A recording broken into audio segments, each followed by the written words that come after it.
is going on, everybody? Welcome back. It is another episode of NASCAR Coast to Coast on the Motor Racing Network.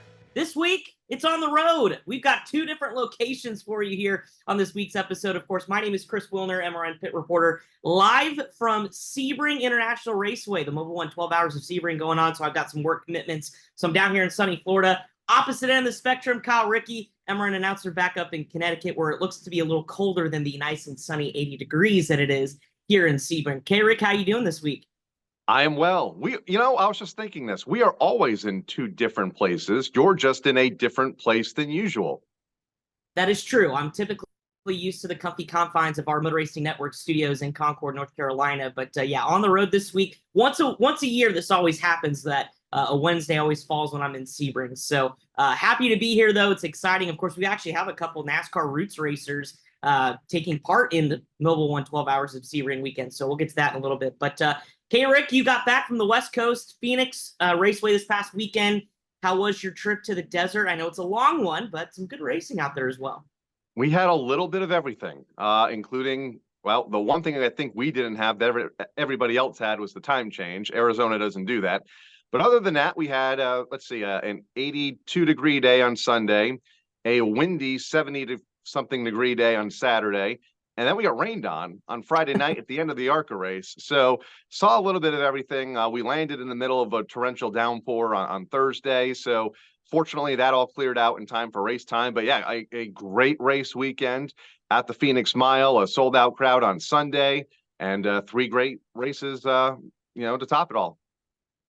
It was a great weekend for sure. We'll get to that here in a second. Of course, ARCA West Series opening up their season. We got a special guest on the show this week. Isabella Robusto, one of the Toyota TRD development drivers, made her ARCA platform debut and had a solid top 10 finish to boot there over the weekends. We'll talk about her season and, of course, her opportunities in ARCA. Of course, a lot of short track aces are inking their names to the next level. Two more made the announcements this week. We'll talk about that, plus Rick's driver of the week. But Kyle, let's start out in Phoenix where you were Friday night. Rain-shortened event for the ARCA West opener.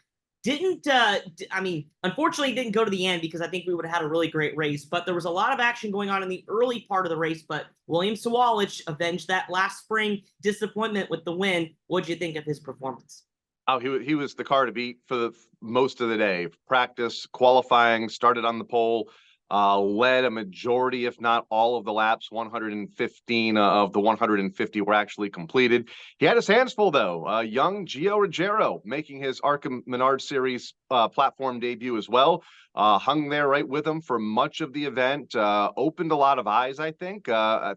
Many people had never heard the name Gio Ruggiero unless they watch this show every week. And in the last year and a half, he's just really come onto the scene in a big way. From up here in my neck of the woods at the Seekonk Speedway, running Bandoleros and Legend cars just a handful of years ago, and now here he is at Phoenix running second. So those two cars, no doubt, class of the field all night. Distant third, Grant Infinger, former series champion, obviously a National Series competitor in the Craftsman Truck Series. Was nice to have him in the field. So overall, great race, couple of early incidents that we usually see, but when you have 40 cars start the event, you're going to have that. But one of the better ARCA races I've seen at Phoenix. A lot cleaner, especially than last year's caution-filled affair, that's for sure. But, speaking of Gio Ruggiero as well, he's going to contend William Sawalich for the East title this year. So this won't be the last time these two are going to go head-to-head. So I'm going to be excited to follow that battle and kind of rivalry almost that started to develop out in Phoenix for the rest of the year when the East Series gets going in a couple of weeks. Connor Mosack and West champ from last year, Sean Hingorani, rounded out the top five. Of course, Isabella Robusto, we talked about our guest this week, solid sixth-place finish. I think she was coming, Kyle. Maybe if that race would have stayed green, I don't know, maybe a solid top five, top three finish for her. And we'll talk to her here in a little bit, but she struggled on restarts. She would battle her way from fifth to fourth to third, and then the caution would come out, and she would immediately go from third to sixth and have to start all over again. I don't know if she was in the wrong lane or if she just was still getting used to restarting those heavy stock cars at a place like Phoenix, where as soon as you cross the start-finish line, you take a hard left to the infield and you're all but in the campground. But, it's a completely different facility that she'll probably ever race on, but we'll catch up with her and talk to her about that. But yeah, she had a great car driving from Venturini, was definitely in the mix and the kind of that second group all day. So a couple of races for the ARCA Menard Series. Of course, the ARCA West opener here to kick off 2024. They've got a little bit of a break. Next up, ARCA Menard Series at Talladega. Boy, a complete wild card race out there in Alabama, the General Tire 300 on April 20th. Of course, that'll be here on MRN. To wrap up Phoenix, K-Rick, another ARCA and late model veteran, NASCAR regional competitor, Chandler Smith, took one for the team and brought home the checkered flag in the NASCAR Xfinity Series. Wild race because he was battling with his teammate John Hunter Nemechek, maybe a little too hard there in turn. John Hunter, who was probably the dominant car all weekend around their midway point through that race. What was your thought about Chandler picking up the win? Yeah, again, great car. You know, the Gibbs cars are always strong when it comes to running at Phoenix. Unfortunately, he did make contact with John Hunter. Unfortunately, it was at the front of the field and triggered one of the bigger wrecks I've seen at the Phoenix Raceway on the backstretch. You know, a very narrow straightaway, not a lot of room to escape when a car gets in trouble at the front of the field. And there were, I think, 13 damaged race cars when all was said and done. But Chandler Smith at the front, and of course, he held off last year's ARCA champion, Jesse Love, at the finish. So again, we're seeing the progression of these drivers through the short track ranks, the cars tours, and the late model series across the country, into ARCA, and then, you know, eventually into truck and Xfinity. And a majority of the fields in Saturday's Xfinity Series race, at least toward the front, came from those platforms. Yeah, and the opportunity's knocking for Jesse Love to kick down the door of getting his first National Series win. And I have a feeling it's going to come sooner rather than later, the way that two cars been performing in the Xfinity Series. All right, moving down to our NASCAR Regional Series from the weekend. Carson Lofton, 15 years of age, goes out and wins the opener for the Smart Tour. Says, all right, I'm going to go ahead and back it up and hold off one of the best in Ryan Newman, and does it with ease. What a race out there at Caraway's Warrior 100 over the weekend. Of course, back-to-backs for season openers in terms of Carson Lofton and getting the season started. But to be 15 years of age, Kyle, and to do what he's been doing, I mean, that is absolutely impressive. Not only did he hold off Ryan Newman, he held off Bobby Labonte, he held off Jimmy Blewett, and he held off Danny Bone. That was the top five, and some of the best in modified racing from both up here in the Northeast when you factor in Bone and Blewett, and then down south with Labonte and Newman, and obviously everything that they have done in their career before Mr. Lofton was even alive. So yeah, congratulations to Carson. 2 in a row. They definitely have their mojo right now. I figured we see Matt Hirschman up there, but we did not. Another great field of cars. I think there were 26 or 26 cars took the green flag. So that series seems to have sprung back in a big way here over the last couple of years. And they have a huge big money race coming up in about a week and a half's time at South Boston. And that's going to be a massive field as well, because there's already a few Northeasterners that have announced that they're going down there, like Doug Coby, who's going to be with Tom Baldwin, and Woody Pitkat, who has so many accolades up here in the Northeast. He'll be heading down south chasing that money as well. So that's just 2 of the names, and I'm sure we'll see many more announcements between now and next weekend when race 3 hits the tour for the Smart Tour.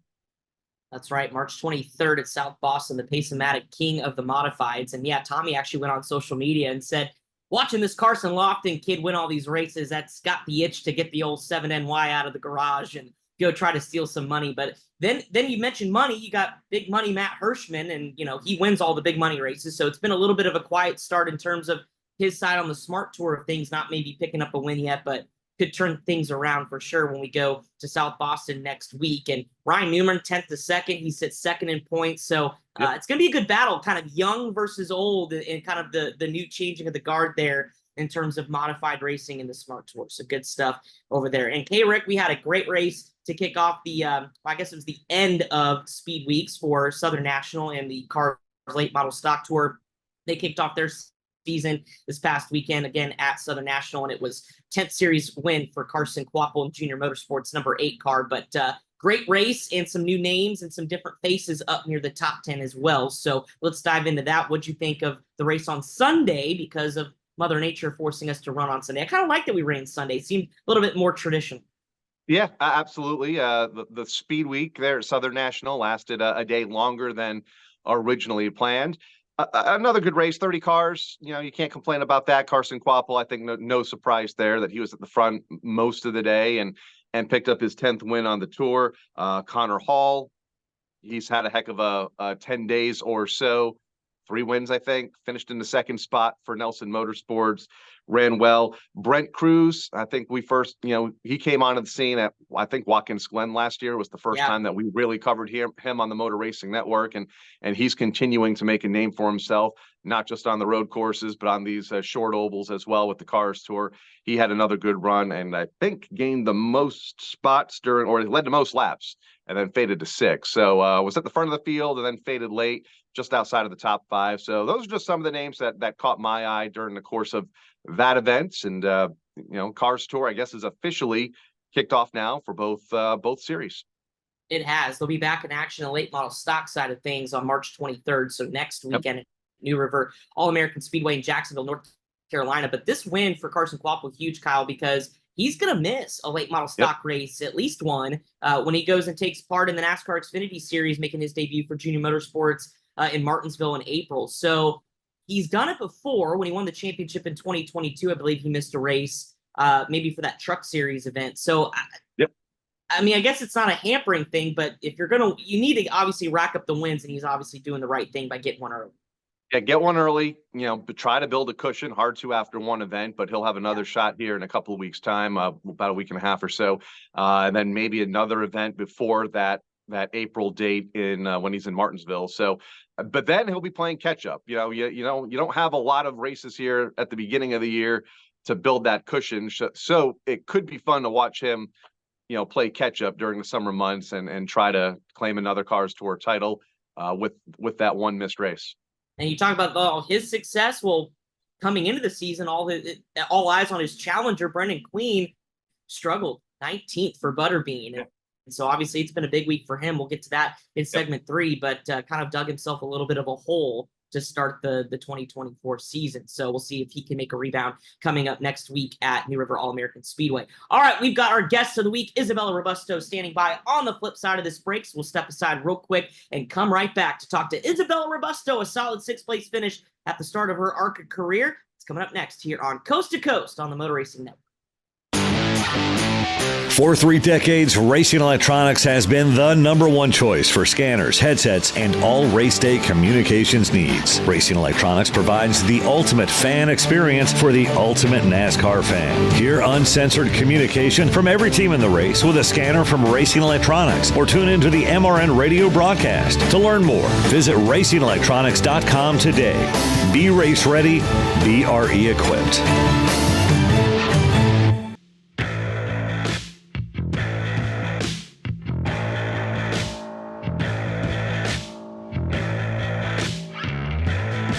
Welcome back to NASCAR Coast to Coast. Chris Wilder, Kyle Rickard, and of course our guest of the week, Isabella Robusto, after making her ARCA platform debut. 6th place finish, Isabella, over the weekend out in Phoenix. Let's just talk about the excitement level of 1, getting the chance to run an ARCA car, and 2, did you almost surprise yourself with a 6th place finish? I felt like you're pretty much on track to maybe get a top 5, if not top 3, if it wasn't for the rain.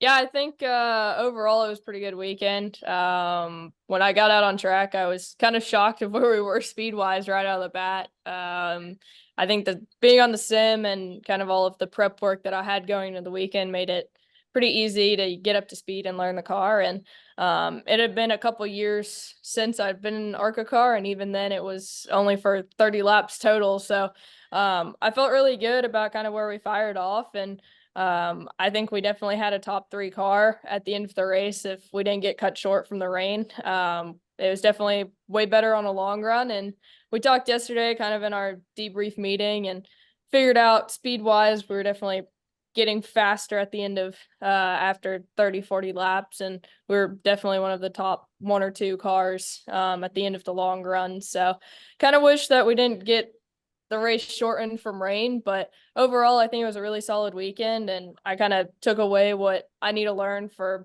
Irwindale in 2 weeks or 3 weeks. So I kind of know what my main struggles are, especially with that type of car going into my next race.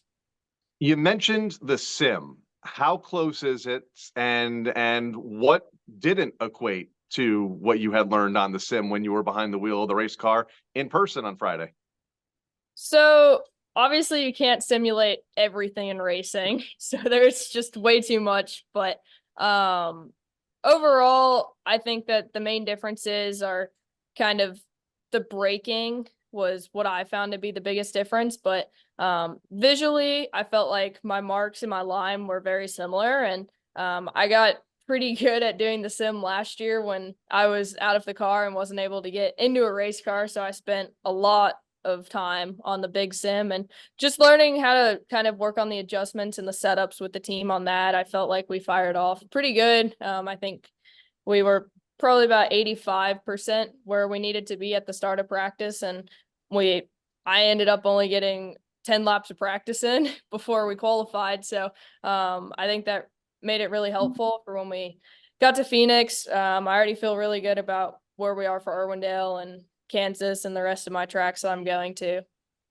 Was there anything that surprised you once you got in race conditions and kind of started to figure out the racecraft element of things that maybe you were like, oh, I didn't realize this, or I need to change the way I do this? Or was it pretty much what you expected once you got out there? Oh, there were definitely a lot of new things to learn. I think the biggest one was when the green flag dropped. I've never been on a racetrack where you can go 100 feet off the racetrack at the start of the race. So that was definitely eye-opening. I had Billy Venerini on the radio as my spotter, so that definitely helped. But when he said you're 4 of 6 wide into turn 1 on the start, I was like, what? Hold on. There's like one car on my outside. I'm very confused right now.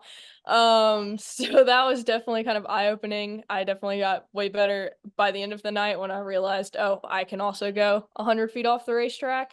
So that definitely made it better. But I think one of the biggest differences was kind of just the aero effect. So actually learning what dirty air means, learning kind of what it means when someone's tight on your right rear when you go into a corner. So obviously I've watched hours and hours of videos of it. I talked to everybody about it, but just kind of experiencing it for the first time was way different than anything you can talk or watch. So that was definitely kind of eye-opening, but I felt like, again, like near the end of the race, it got better. And I started to figure out what dirty air is, how you kind of have to set up passes there versus on short tracks in the late model.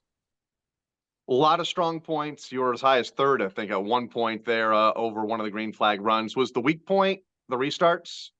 Yeah, I felt like that's when you kind of faded just a bit, and then you'd have to dig your way back up through. Kyle's calling you out. Yeah, the restarts were definitely my problem. The first 2 were more, I spun the tires, just being in a heavier, high horsepower car than I'm used to.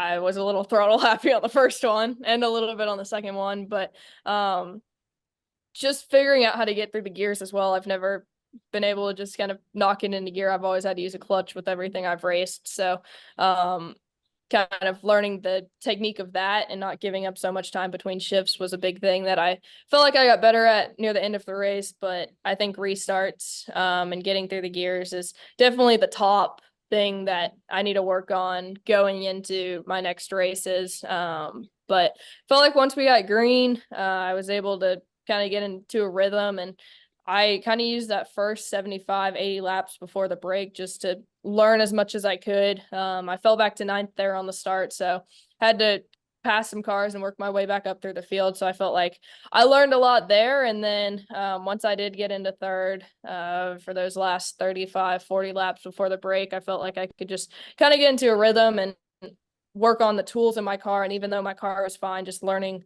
what a brake balance change does, or what kind of, I just started playing around when we kind of got into that spot and knew that the break was coming up, and I had a pretty good gap behind and in front of me just to use it for experience more than anything. And then that restart right before the break where I had Grant Enfinger on tight on my outside the entire time was definitely probably the most eye-opening part of the night. When I went into the corner and the car got super free, I was like, oh, that's what people mean when they're tight on your door going in the corner. Okay, cool.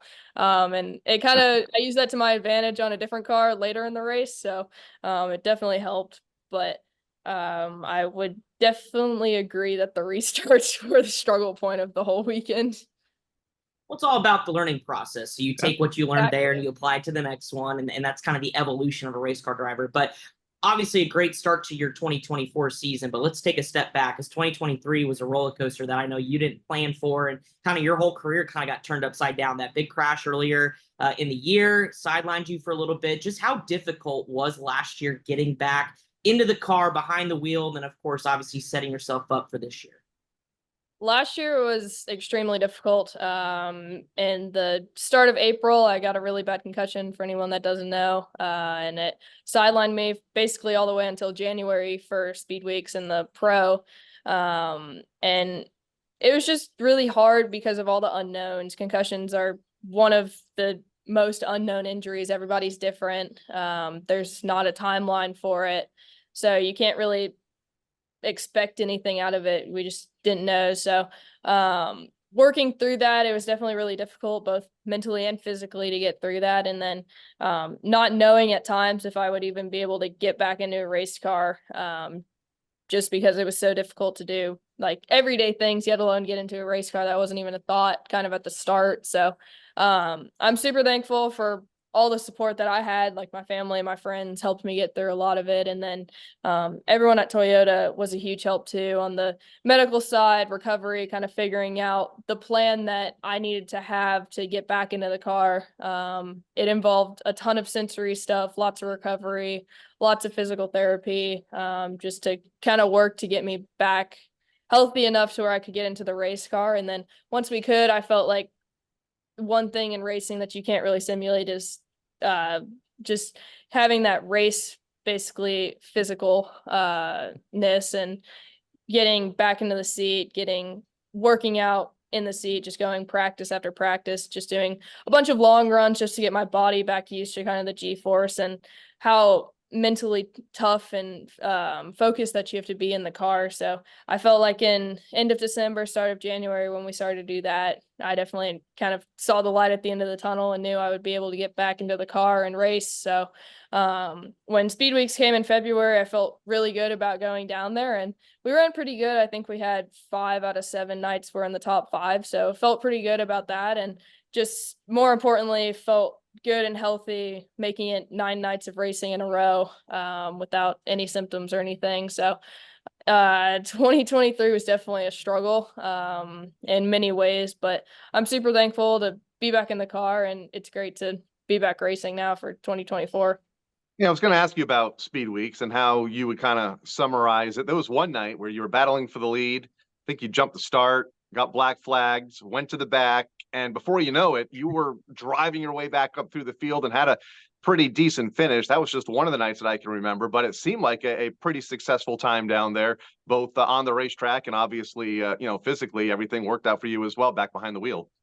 Yeah, I think overall Speed Weeks was really good. That was the first time that I actually competed in the full Speed Weeks. Last year I filled in for Toni Breidinger for one of her races when she was in Daytona, but overall I felt like it was a pretty good kind of first Speed Weeks. And the one night we had a really good car, I felt really good about it, and started second, kind of got tangled with the first place guy down the back stretch and had to go to the back. So fought back from, I'm pretty sure it was like 24th, 25th, up to the front and finished 4th that night. So felt like overall we did really good. It was just consistent. We had those consistent top 5s, which was kind of our goal, just to make sure we were up there and be there at the end of every race. So felt like overall Speed Weeks went really well, and both kind of where we finished, but also the mental and physical side as well. It was a good test before the season starts, and that definitely kind of helped me feel more positive about the season, and it's one less thing that I needed to worry about going into Phoenix. Well, it was also cool that we just celebrated International Women's Day, and obviously you mentioned Toni Breidinger. I know Amber Balkan was in the field. There's plenty of other females that are up and coming, even on the dirt side of things, when you look at Jade Avedissian and the like. So how special is it to be part of this new crop coming through? Because these opportunities are starting to come. You guys are showcasing what you guys can do, and then obviously challenging for wins on a weekly basis. So kind of being this next group on their way through kind of the NASCAR ranks up to the top series. I mean, how special is it to be a part of that now? It's really special. I'm super thankful that I was just able to kind of run up front, and that I'm good enough to compete with the guys. I think that it's really important to show, especially on like the big stage. And I think Phoenix was kind of the first for me, being on the national side and being able to be on TV and everything, to show people that I'm a girl, but I can also run up front. I'm going to be competing for the wins with all the guys. Even in my first race in an ARCA car, I can still be competitive and be up front. So I think that helps show everyone that it's possible, that you can run up front even if you're a girl racing against all the guys. You've mentioned Irwindale and you've mentioned Kansas. What does the rest of your schedule look like as of now for this season? I know it's probably going to fluctuate. So it's definitely going to change a bit, but right now I'm doing Cars Tour. So we're trying to do full time. There's 2 or 3 races that I'll miss just for other kind of races. And then I've got 8 different ARCA races. So we've got Irwindale up next. Then we have Sonoma and Portland. So bring in some road courses. Hopefully my road course background will help me there. And then we'll have Kansas, Nashville, and then Kern County as well. So we've got kind of a wide range of ARCA starts that I'll do throughout the year. Cars Tour to kind of keep with my short track stuff. So I'm looking forward to that. It'll be the first time I'll run with Lee Polium. So he's a true short track racer. So I'm excited to work with him and have my teammate Butterbean with me for all the Cars Tour stuff. And then I've got a handful of the GT4 races again with Smooge Racing and the Toyota and the Supra. So I'll have kind of a wide range of racing again this year, just to help build my resume and get me in all different types of cars, so I can learn everything I can before I kind of head down one path, hopefully next year. And that kind of led me to my next question. I'm down here in Sebring, and some of your fellow competitors on the short track side, including, Connor Zilich and Jesse Love, who's a graduate of kind of the regional stuff, are here racing MX5, just doing anything they can to kind of better their craft. So how important is it? I know TRD does a lot to make sure you guys are in different, disciplines of racing, but how critical is that for your development to do road racing? Is there maybe any dirt plan for you just to kind of get some experience? I mean, would that be something you would want to do, I guess? So I think it's very important to run in every different thing that you can. I think the bigger resume that you build, it'll be better, especially with Cup kind of doing the road course and oval mix that they have, and ARCA having dirt in it as well. I think it's really important to have a wide range of racecraft and skills. So I think this year and next year, it's going to be really important for me to kind of learn everything that I can. And I do have some dirt races that'll be interesting. I'll get in the dirt car for the first time at Millbridge at the end of the year. So I'll do a couple Millbridge races, and that'll be interesting. I'm not quite sure how that will go. I've never really been on dirt. So I'm hoping it's kind of like racing in the rain, because I like racing in the rain, but I have a feeling it's going to be completely different. So just a little bit, bit. Yeah, thankfully there's a lot of kind of dirt drivers in the Toyota group, so I can talk with all them, and Chad's great. So I've talked with Chad a couple times to learn everything I can. I still have a little while before I have to kind of figure out the dirt side of things, but I think it's really important to be in a bunch of different racing aspects. It's helps your racecraft. I think anytime you're in a car of any sort, it really doesn't matter. It's going to help you overall. My final question for you wants to go back to the start of your career, 13 years ago now. Bandolero, summer shootout at Charlotte Motor Speedway during the summer months. How important is that program, especially now that it's on Flow every week? But even back then, how important is that program to young racers developing and trying to figure out if they want to be a driver at that age? And then obviously moving up into late models and everything that the South has to offer with the Cars Tour. Oh, I think the summer shootout's a great program. I ran it from 8 years old to 14 years old. So I was there every summer, every Tuesday night. That was, I loved that part of summer, kind of going out there. But I think it's really important. I think that for the Bandolero and Legend Car side, that the summer shootout has the most competition as well. So I think that if you can run up front, run in the top 2, 3, 4 in the summer shootout, that, if you move up, you'll be competitive in whatever you race. And I still will say this, that a Legend Car, I think, is one of the hardest cars that I've driven. And I feel like I've got a pretty good wide range of cars that I've driven over the years. And I feel like the Legend Car is mostly driver. I think it all comes down to the driver versus the car, where some other cars that you race, the cars are pretty close, so the drivers don't make too big of a difference. But I think the legend car is the power to weight ratio is so big, and just how you have to drive those. And I feel like you've got, at least when I ran there, 25 people that could win every single week. So I think the summer shootout's really important. It helped me kind of know, okay, I want to race, like this is what I want to do. I can be competitive. I can run up front every week. And it's some of my favorite racing memories that I've had so far as well. So I think everything that US Legend Cars is doing is super important. I think they've lowered the age range a little bit too as well, which will help. I know when I came through, we had to kind of get approval to move up early into the legend car, but I think how they have it set now is a really good program for everybody. And it just gets bigger each and every year. It's been fun to watch for sure. And Yes. some of my fondest memories are back at the quarter midget track. So you always remember kind of where you get started. So congratulations on the success of so far 2024, and really proud of you in the way you bounced back from 2023. It's not easy for sure. I mean, ask anybody who's had a concussion. So congratulations on that, and looking forward to chatting with you later this year. I can't wait to see you at Millbridge behind the wheel of a micro. That'll be fun. Yeah, thank you. Yeah, Millbridge will be fun. I'm looking forward to that. So awesome. Well, thanks for joining us again. Isabella Robusto, sixth place finish in ARCA West competition this past weekend. We'll see her later on this year. Coming up next, the calendar and Kyle Rickey's driver of the week. That's next here on Coast to Coast on the Motor Racing Network.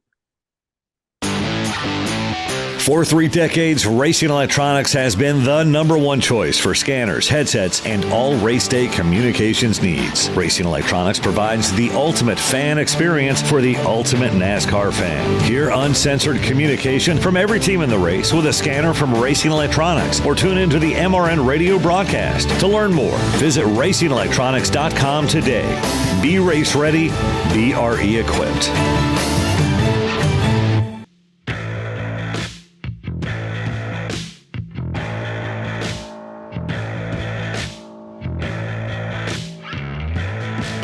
Back to NASCAR Coast to Coast here on the Motor Racing Network. Great conversation with Isabella Robusto. Kyle, a lot of opportunities ahead for her. Be curious to see, it's one of those things, you have a solid run on an opening outing in a different series or, something like that. It really does wonders for your confidence moving forward, right?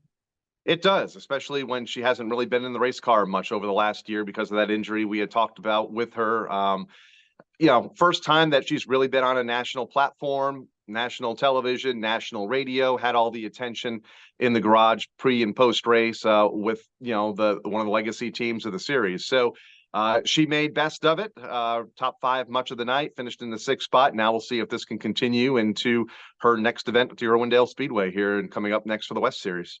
And how cool is that her strong run on her debut kind of fell on International Women's Day, or almost, I guess the weekend before, but same thing. So pretty special, pretty cool stuff. Thanks to Isabella for joining us on the show. All right, so news and notes this week. We kind of teased at the top of the show some more NASCAR regional drivers getting signed at the next level for some either one-off or part-time deals. The first to be announced was, we talked about Brendan Butterby Queen having a little bit of a slow start to his late model stock career, but boy, he's going to be wheeling a truck at the place that really put his name on the map. North Wilkesboro Speedway coming up in May with the Craftsman Truck Series. Butterbean running a Tricon Garage Toyota. And Kyle, I don't think there's going to be a fan in the stand that's not going to be rooting for Butterbean out there in Wilkes County come May. I just can't wait to see the vlog that goes along with this entire weekend and experience for Brendan. Obviously, if you don't know, one of the great personalities of short track racing down south. We've had him on this show plenty of times. A big winner of the Cars Tour last May, I believe, part of All-Star Weekend to kick things off down there at the North Wilkesboro Speedway. So he'll be back in action. And a truck, also part of All-Star Weekend. I'm sure he'll be in the cars race to kind of adapt and get used to the new pavement that's been laid down there in the last year. So it'll be a big weekend for Brendan Queen, no doubt, as he'll continue his local roots most likely, and then back then that like you mentioned, that next driver making the big leap up into the national spotlight. Yeah, and you mentioned the new pavement too. It's actually timing as we record this show. NASCAR's conducting some testing out there, and actually the truck series was on track on Tuesday. And hearing some of the drivers on social media, it's fast for a 5/8 of a mile oval, I mean, they are absolutely ripping like low 18 seconds. So it'll be interesting to see once we get some of the lower, regional series on the racetrack before we get to All-Star Weekend and the truck series back on the racetrack, what kind of speeds they post, what kind of raciness the racetrack has. But so far, one word, it's been fast. So it's going to be fun to watch when those guys and girls get out there later on in a couple of months. You teased the other guy who made news this week, Connor Zilic. We had him on the show last year before making his ARCA platform debut at Watkins Glen, where he nearly won the race for Pinnacle Motorsports. Yep. He's going to run a part-time Xfinity schedule, not one, but 3 or 4 Xfinity starts for Junior Motorsports in that 88. They are just rolling out the regional drivers here this year, taking part in that 88 car. Yeah, and I think that's what Dale Jr. has always wanted to do with at least one of his cars, is to allow the opportunity for some of these short trackers from wherever, whether it be from down south or the Midwest. We saw how Josh Berry, was able to use that program, do so well on the Xfinity Series level, and now he's a full-time Cup guy. And you have guys like Connor Zilic that have, now earned that ride, and we'll see what he can do with it here for, like you mentioned, a handful of events, both on road courses and ovals over the next couple of months. Yeah, and he's had a huge start to his career. I mean, not to mention the success he's had in the Trans Am series and road racing and kind of his upbringing. But then this year, kicking off 2024 with a Rolex 24 watch at 17 years old, winning in class in LMP2, signed with Trackhouse as a multi-year development deal. And of course, this is kind of part of that in teamwork and in the teamwork relationship with Junior Motorsports to get him in an Xfinity car. But he's not, waiting for that opportunity. He's actually here in Sebring right now, going to take part both in the 12-hour race on Saturday, but also running Mazda MX-5 Cup against his best friend, Jesse Love, who's going to take part in that as well this weekend. So the stars are aligning for Connor Zilic, and that's a name that if you don't know it yet, you will hear quickly, if not this weekend for sure. So I'm sure we're going to have to get him back on the show. But multiple races again, Watkins Glen, Kansas in the fall, Homestead, Miami Speedway, and then, of course, Phoenix Championship weekend. He'll be aboard that 88 Junior Motorsports Chevrolet Camaro. So exciting stuff for Connor. Congratulations to both him and Butterbean Queen on getting calls to the next level. Cool news out there in Phoenix this past weekend, Kyle, before we get to the calendar. Tony Breidinger giving back a part of International Women's Day and weekend. Her and her twin sister Annie took some young female up-and-coming racers out to the Phoenix go-kart track and not only gave them an opportunity to kind of go head-to-head and learn from two of the up-and-coming racers here in our sport, but also a big chunk of change. $100,000 was donated to the Women's Sports Foundation. Pretty cool. And this is why she is one of the most followed figures in the sport at such a young age. Not only is she making a name for herself on the racetrack, but also off the racetrack. I believe, 2.1 million followers on Instagram, 166,000 on Facebook, several more thousands on X. She has really, become one of the stars of the sport. And really, we haven't seen her much in the National Series of NASCAR yet. I think she has a couple of Truck Series starts, but other than that, over the last 3 years, she's been in the ARCA Menard Series doing well and creating awareness outside of the racetrack, like she did this past weekend at the Phoenix Raceway. I know those young ladies were thrilled to be with Tony at the local go-kart track just outside the Phoenix Raceway, a few miles away. And I believe they were part of some of the festivities at the racetrack as well with her on Friday. She was there much of the weekend. So kudos to Tony. She's doing a great job, both on the racetrack and away from the racetrack as well.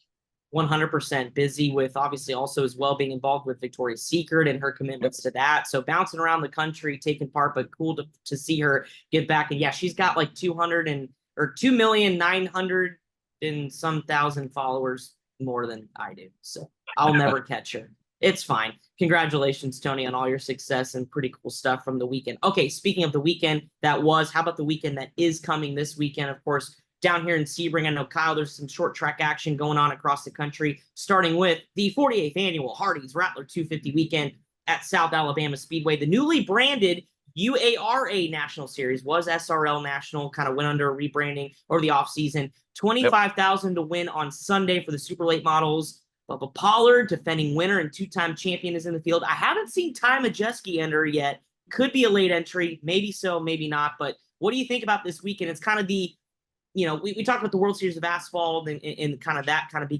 beginning the real season. But as far as Southern super late model racing, this is the big granddaddy to kick off the year. Yeah, it's a big one. Bubba Pollard has won the race multiple times. The defending winner, Jet Nolan, Hunter Robbins, always a factor down there. Augie Grill. I feel like that name's been around forever, for decades now in Southern super late model racing. So should be a good race. Looking forward to it. The Rattler, always exciting. I think this is the race where they have the snake on the front stretch, right? You have to hold the snake in victory lane. I know there are some drivers that we have talked to in the past that wanted nothing to do with that celebration, much like Denny Hamlin when he won the Lobster in New Hampshire years ago, wanted nothing to do with holding the Lobster, and we see the same down at the Rattler. A lobster is nothing compared to a snake. Come on, Denny. It's actually delicious too. I bet he's a fan of lobster in terms of the delicatessen, but not necessarily the live one. And the claws were all buttoned up. It's not like, Yeah. They had the big rubber bands around them. It's not like they were going to attack, but, the snake, little less control. That's true. That's true. But yeah, as Kyle mentioned, it's going to be a star-studded field. Of course, in the lead up to that, it's a whole 3-day show. We do have the Pro Late Model Baby Rattler, the Grasshopper 125 as well. Bubba Pollard's won that one as well, too. So we'll see what happens. But yeah, the entry list continues to grow. Of course, that race, the Big Daddy, the Rattler 250 on Sunday afternoon, $25,000 to win. And then speaking of late models, back in the Motor Racing Network kind of neck of the woods in North Carolina, Hickory Motor Speedway is hosting the Pro All-Star Series, the past series, returning to Hickory for a twin feature, Easter Bunny 150, which is a little bit early for Easter. We're getting close. We'll go ahead and say we're in season for the Easter season, but Easter Bunny 150 this weekend, doubleheader, 20-plus super late models on the entry list, Kyle. Some names that we typically see up in your neck of the woods making their way down to Hickory this weekend. Like a Derek Griffith, who has found a lot of success in both past North and South, going South this weekend. DJ Shaw, obviously we have followed his father, Dale Shaw, up here in the Northeast for many of decades, was part of the old Busch North, the NASCAR North series. Cole Butcher from the South. So yeah, a great mix of Northerners and Southerners coming together for the annual trip at the Hickory Motor Speedway. A little earlier, like you mentioned, but that's how the schedule fell this year for the Easter Bunny 150, racing on not one but two nights there at the track that makes NASCAR legends. I forget the slogan, but love Hickory. It's a great little racetrack, and they're back into their weekly program, and now they're going to host the Pro All-Star Series this weekend.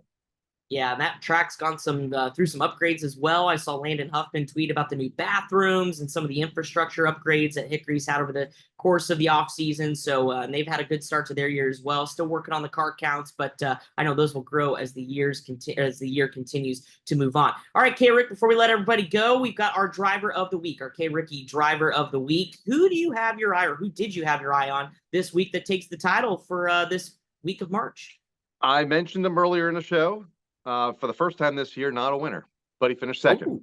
Gio Ruggiero will be my driver of the week. Second at the Phoenix Raceway, just 17 years old, from Seekonk, Massachusetts, has done a lot of things in a relatively short period of time, and I expect those big things will just continue to grow here over the next year or two, or however long his career goes. And I anticipate it being a very long and healthy career. Looked great at the Phoenix Raceway.